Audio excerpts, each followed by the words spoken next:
कि राजन इस प्रकार से सभी ब्रजवासी गोवर्धन की पूजा करने लगे हैं। और जैसे कि भैया गोवर्धन की पूजा की और सब ग्वाल वालों ने मिलकर के जोर से जयकारा लगाया। बोलिए गिरिराज महाराज की जय हो। जैसे ही जयकारा लगा तो जयकारे की आवाज देवराज इंद्र के कानों में पहुंची।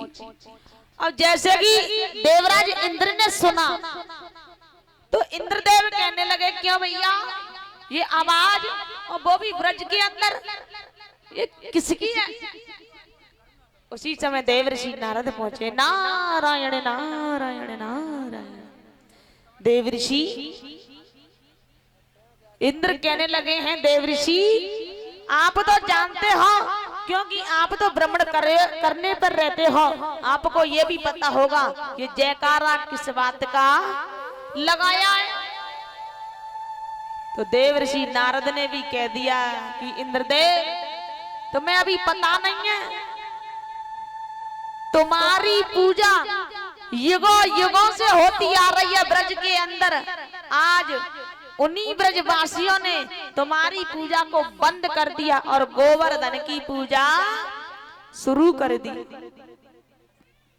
जैसे ही सुना तो इंद्रदेव को क्रोध आया और इधर में ब्रजवासी पूजा करने के बाद वापस लौट आए।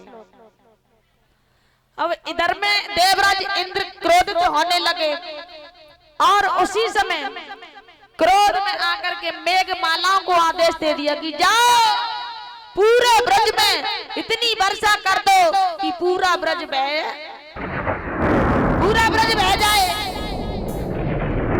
उसी समय मेघमालाएं आदेश पाते ही घनघोर वर्षा करने लगी हैं और बिजली तड़पने लगी।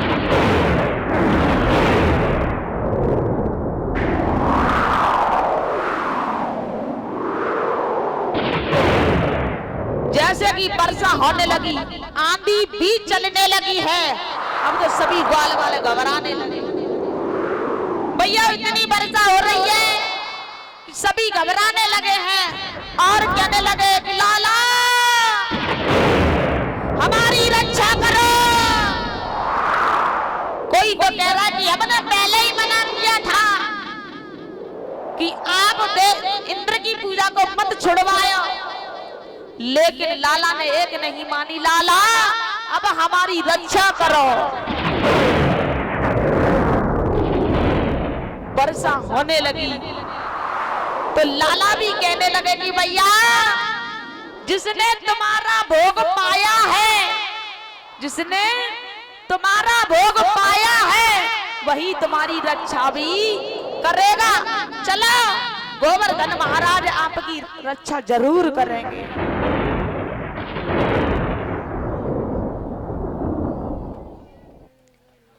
श्री सुखदेव जी कहने लगे, राजा ये आए हैं और भगवान ने आकर के गोवर्धन को अपनी उंगली पर उठा लिया है। बोलिए गिरिवर राजधरण महाराज की जय हो। भगवान ने गोवर्धन को उठा लिया और जितने भी ब्रजवासी हैं, सभी जितनी भी गाय और बछड़े हैं, सभी को गोवर्धन के नीचे ले लिया।